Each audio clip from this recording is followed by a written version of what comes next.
It starts with an idea, and where that idea comes from could be from anywhere. It could be from sitting around playing guitar, watching TV. It could be a melody that you had in your head while you were driving down the street and you can't wait to get home and get a guitar so you can hear what it really sounds like. It could be something that was inspired by music that you were listening to. It could be inspired by something somebody in your band was listening to. There's a million different scenarios on how music starts. I've come to carry around some sort of very, very simple recording apparatus. That's what I was doing when I was working on songs for this new record. I was very conscious that I was writing music and needed to be able to keep a tab on it. And so that's usually how I do it, but sometimes a riff will just get stuck in my head, and then I'll find a guitar, play it, and it'll become sort of part of my practice regimen or whatever, and you know, sort of developing ideas based on this particular riff or whatever. So all the time, whether I have a recording apparatus with me, whether I have a guitar with me, there's always stuff going through my head, and I try and keep it there until I can either record it or, you know, at least play it a few times.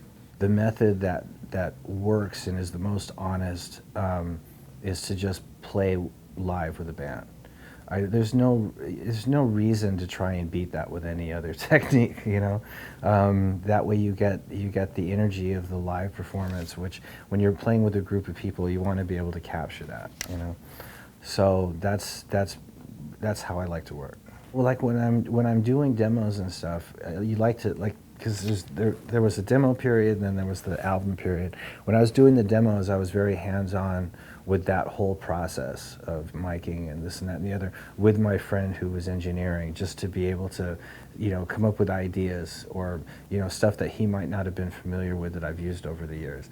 But when you go into the studio with the producer and the, you know, and the engineer or whatever, to make a record, you're hoping that you're entrusting somebody who has a good idea of how they're going to capture your sound. That's basically what you're doing, is you're hiring somebody who's going to use his prowess to interpret what he thinks you're doing, you know. Anyway, so I try and let them just sort of do their own thing so I could just concentrate on playing. Combinations of mics is the biggest thing, you know, close mic and then where the room mic is, and also a far, you know, a mic that's how long the distance is going to be and all that, and which three mics you're going to use, you know, stuff like that. Nothing real complicated.